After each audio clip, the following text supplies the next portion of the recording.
apa yang nanti akan Kak Ardi sampaikan semoga memberi inspirasi kepada perempuan-perempuan Bali khususnya dan perempuan-perempuan di Indonesia umumnya. Kalau nanti barangkali masih banyak hal-hal yang belum dikupas tuntas, peserta masih bisa menghubungi beliau lewat line phone-nya 081 289 88215. Beliau tentunya dengan sangat senang hati akan memberikan jawaban sesuai dengan kapasitas beliau. Silakan Kak Ardi, dengan hormat kami persilakan. Terima kasih Kak ya, dengan kakak-kakak pramuka semuanya. Maaf bila ada kekurangan ya, tapi memang harus di awal ini. Jadi pada sore hari ini, kalau di Jakarta masih jam 5, mungkin di sana sudah jam 6, saya akan memaparkan tentang peran dan peluang pemberdayaan perempuan dalam menurunkan angka kemiskinan di Provinsi Bali. Tetapi memang saya ini, Bapak Ibu, di Tim Nasional Percepatan Penanggulangan Kemiskinan, itu kami membidangi kebijakan makro, ya kebijakan makro, kebijakan penanggulangan kemiskinan Indonesia. Ya, jadi dari Sabang sampai Merauke, ya. Kemudian kami ini bukan tim eksekusi, tapi tim yang mendesain kebijakan dan apa yang harus kita lakukan antar kementerian lembaga di bawah langsung Bapak Wakil Presiden. Kemudian hari ini Hari Ibu, ya. Peringatan Hari Ibu dilakukan setiap 22 Desember, ya. Peran ibu saat melahirkan nyawa sebagai taruhannya. Kemudian menyusui dengan air susu ibu, memberikan daya kekebalan tubuh dan merawat dilakukan dari kecil hingga dewasa. Jadi siapakah di acara ini yang bisa membalas jasa ibu? Saya yakin tidak ada. Jadi kita harus memberi penghargaan kepada ibu ya di seluruh dunia, di Indonesia dan di Bali, dan ke semua ibu di seluruh dunia. Di sini dalam paparan saya ini, saya khusus spesifik Bali ya. Pariwisata Bali karena COVID ini turun sampai 40% ya. Devisa kita ya sampai menyumbang, di wisata Bali itu menyumbang devisa Indonesia itu 40% ya, atau 7,6 miliar dolar AS yang setara dengan 100 triliun Bapak Ibu. Ya, seperti itu besarnya peran Bali terhadap Indonesia. Denpasar juga dinobatkan kota terinovatif se-Indonesia dalam Innovation Government Award. Ya. Bali termasuk wilayah yang awal terjangkit COVID-19. Akan tetapi penambahan kasusnya sangat lambat dan puncak penambahan kasus per hari cukup panjang waktunya dibandingkan daerah lain. Sampai pernah ini di dalam Asian News ya. Jadi mereka itu mengira setelah Wuhan itu Bali lah kasus dampak paling besar. Ternyata tidak. Jadi minimnya kasus COVID di Bali itu sempat menjadi perhatian media asing, Bapak Ibu. John Macbeth memberitakan lewat tulisannya di media ya, Mysterious Immunity COVID-19 di Bali. Begitu besarnya sosial kapital yang ada di Bali sehingga kita bisa saling melindungi satu sama lain, terutama peran ibu di sini. Jadi apa yang terjadi karena COVID ya? Yang terjadi karena COVID itu mobilitas di rumah itu meningkat Bapak Ibu. Ini jadi gelap, terutama di Bali juga seperti itu. Sedangkan di tempat kerja itu sangat-sangat menurun ya. Ternyata ini berdampak, sangat berdampak terhadap apa? Terhadap perubahan mobilitas penduduk ini berdampak terhadap pendapatan, terutama untuk penduduk yang pendapatannya di bawah 1,8 juta. Dan konsumsi di rumah itu meningkat. Dari sisi apa? Dari makanan jadi, tetapi makanan non jadi itu tidak meningkat. Jadi bahan makanan sembako meningkat 65%, makanan minuman jadi itu malah turun ya, kesehatan dan vitamin itu jadi meningkat dan sebagainya. Kita sudah hampir setahun ini COVID ini melanda kita dan dampaknya sangat besar. Kemudian kita lihat kondisi Bali terakhir ya. Perekonomian Bali terkontraksi minus 12,28% itu triwulan ketiga. Ya. Jadi triwulan pertama juga minus, triwulan kedua juga minus. Ini besar sekali dampaknya terhadap masyarakat yang ada tinggal di Bali. Kemudian kalau dari sisi kemiskinan, kalau kita bicara kemiskinan di Bali itu hanya 165.000 jiwa dibandingkan ke provinsi lain itu jauh lebih banyak daerah lain. Dan kemiskinan di Bali itu tingkatnya itu terendah di Indonesia. Kita berbangga dengan Bali ini karena mungkin aksesnya terhadap pendapat itu sangat tinggi sekali, ya. Kemudian kalau kita bandingkan secara nasional kita itu tidak ada masalah, tetapi yang masalah itu ada ketimpangan, ya, ketimpangan pendapatan 0,68. Jadi 368. Jadi pendapatan itu terkelompok kepada orang-orang tertentu. Itu perlu menjadi perhatian kita. Kemudian kalau kita lihat dari tingkat kemiskinan, itu terbesarnya di perkotaan.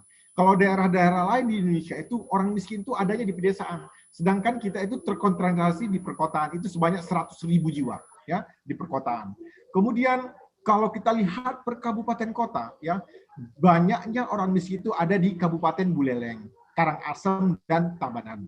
Ya, inilah 3 kabupaten kota yang tingkat kemiskinannya yang jumlahnya tinggi dan tingkat kemiskinannya tinggi pula, ya. Kemudian Bapak Ibu, kalau kita lihat dari karakteristik Bali secara umum, ini Bali tanpa miskin.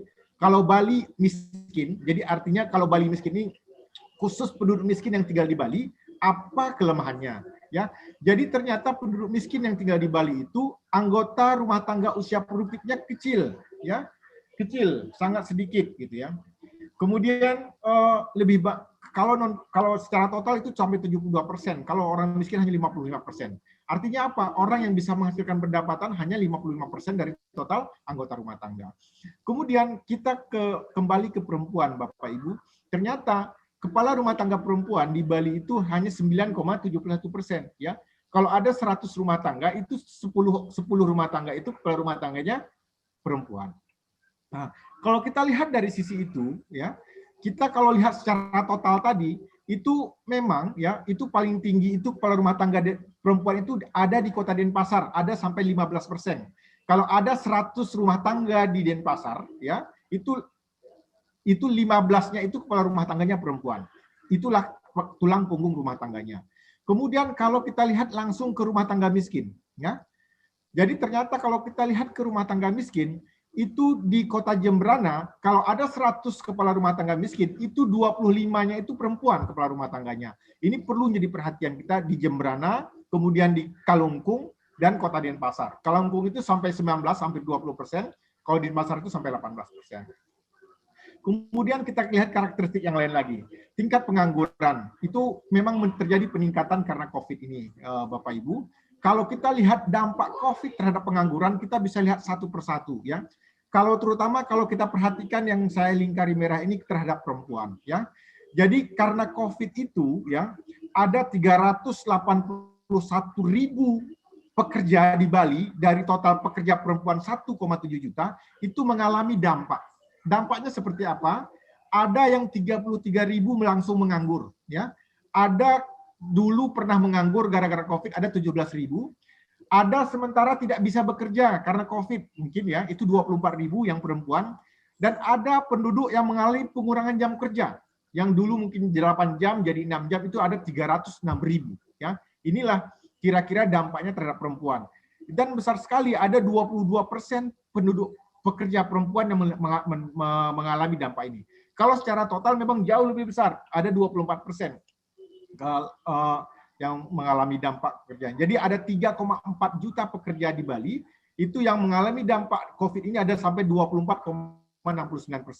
Ini informasi ini penting sekali. Ternyata wanita juga pekerja perempuan juga terdampak besar. Ya, walaupun lebih besar laki-laki. Laki-laki itu sampai 27%. Kemudian kalau kita lihat pekerja miskin. Pekerja miskin di Bali itu sebenarnya kerjanya di mana? Di sektor informal, ya. Itu terutama di mana? Di Kota Denpasar, Badung, dan Gianyar. Jadi pekerja miskin itu, kalau di Badung itu 42% itu bekerja di sektor informal. Tapi tidak ada masalah kalau sektor informalnya itu mungkin banyak ada wisata dan sebagainya. Jadi bukan informal ini belum tentu identik dengan kemiskinan, tetapi ternyata orang miskin di Bali yang kerja di Badung itu kerjanya di sektor informal. Dia 42%. Kalau ada 100, 42-nya pekerja sektor informal. Informasi apa lagi yang bisa saya dapatkan tentang Bali? Ternyata di Bali itu, orang miskin itu, kalau di Bali, pekerja yang miskin itu hanya nggak sampai 2%. Ya. Tetapi dari pekerja yang miskin ini, itu insiden kemiskinannya, kalau kita di sektor pertanian, maka cenderung bisa jadi miskin itu sekitar 6%, 5,8%. Kalau ada 100 orang bekerja di Bali di sektor pertanian, itu 6 orang itu menjadi orang miskin. Atau 16% orang miskin di Bali itu bekerja di sektor pertanian. Tetapi ada sektor perdagangan ini, Bapak Ibu. Sektor perdagangan ini insiden kemiskinannya hanya 1,72%. Kalau ada 100 orang bekerja di sektor perdagangan, hanya 2 yang menjadi orang miskin. Tetapi hampir total pekerja di Bali itu sebagian besar itu bekerja di sektor perdagangan. Ya, 11,6% lebih.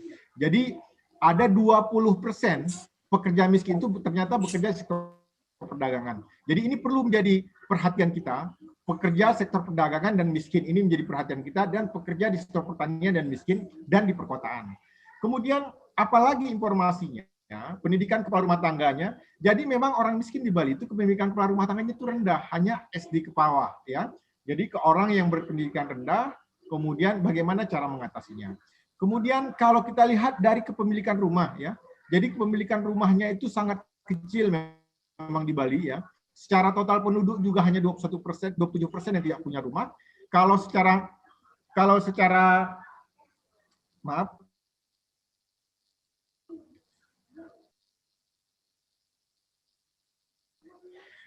secara orang miskin sendiri itu 26,9% yang tidak memiliki rumah. Ini penting sekali.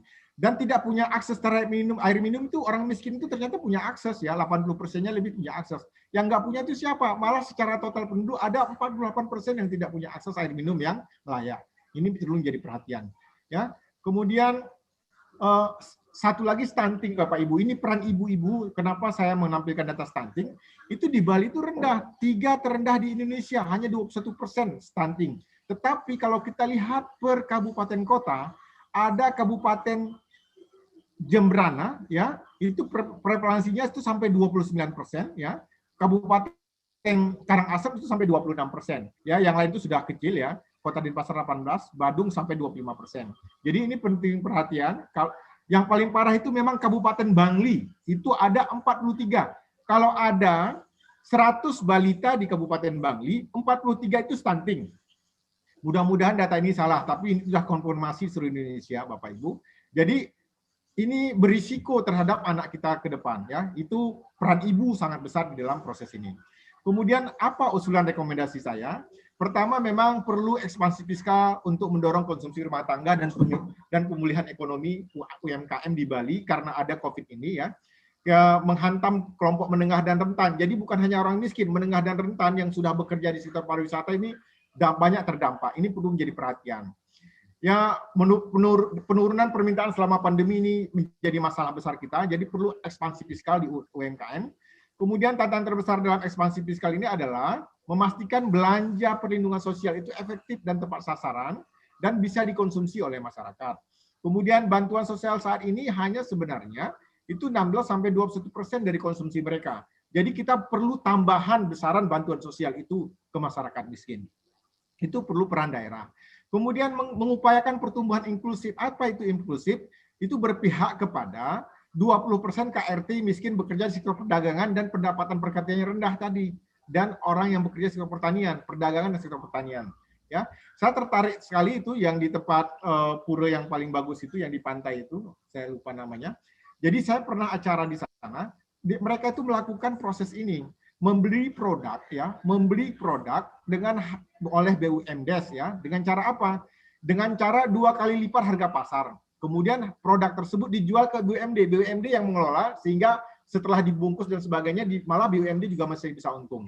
Jadi terutama untuk beras dan untuk manggis waktu itu, ya, di kabupaten apa itu namanya, ya? Saya lupa. Yang di pura yang bagus di pinggir laut itu, Bu, ya. Pura Tanah Lot, Kak. Tanah Lot, betul, kabupaten itu, ya. Kemudian pekerja terdampak pandemi COVID sebesar 24,69% dari total angkatan kerja, pekerja perempuan terdampak 22,17%. Ini jadi perhatian, ya. Kemudian perlu inisiatif untuk existing yang miskin tadi, entrepreneurship dan inovasi. Apa itu entrepreneurship dan inovasi? Jadi sekarang ini perlu disalahkan sektor perdagangan dan sektor pertanian tadi. Jadi bantuan pembiayaan ini bukan hanya jadi gini, ini ibaratnya kita kan lagi bencana, ya. Jadi kita tahan dulu. Dalam menahan kondisi ini, kita itu harusnya capacity building, lakukan capacity building yang meningkatkan kapasitas dari masyarakat kita miskin dan rentan ini. Ya, apakah dia itu kita rubah ke teknologi, membuatkan ya teknologi dengan kerjasama dengan perguruan-perguruan tinggi ya. Ya, untuk bekerja sama sebagai partner inklusi bisnis atau KKN dan sebagainya itu kita arahkan kepada untuk meningkatkan kapasitas mereka beralih ke teknologi dalam hal pemasaran. Dan yang ini selanjutnya meningkatkan efektivitas pemanfaatan anggaran-anggaran pusat dan daerah. Contohnya BLTDD ya, bantuan langsung tunai desa, ini bisa diberikan kepada orang yang terkena COVID ya. Ini anggarannya kalau bisa dibesarkan dan bisa dimanfaatkan selain dari yang sudah pernah mendapatkan program-programnya. Kemudian yang lain ya, jadi penguatan ekonomi lokal Bali di era pandemi itu pertama menerapkan SOP, cleanliness, health, dan mitigation. Jadi ini perlu peran ibu di rumah juga ya. Kemudian penentuan kembali target pasar wisatawan domestik dan pengontrolan jumlah wisatawan. Jadi perlu target pasar kita perlu inovasi target wisatawan domestiknya dan mematuhi protokol kesehatan. Kemudian kalau bisa melakukan kerjasama dengan pemerintah daerah lain di Indonesia, internasional mungkin agak berat sekarang ini.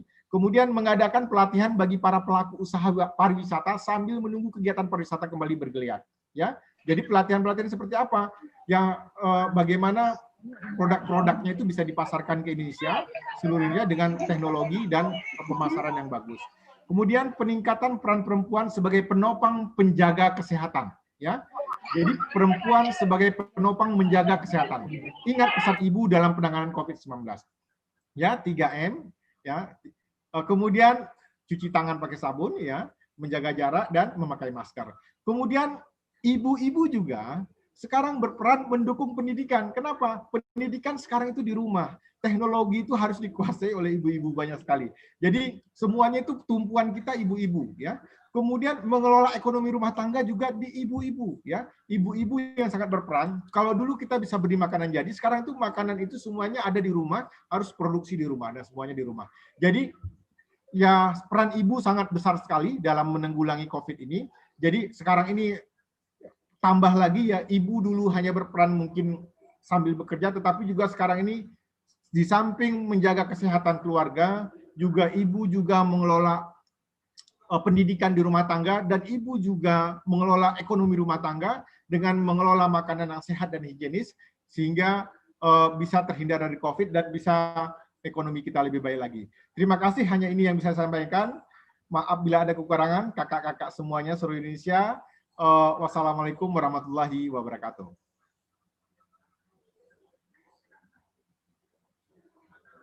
Yang luar biasa tentunya menguasai betul tentang daerah Bali.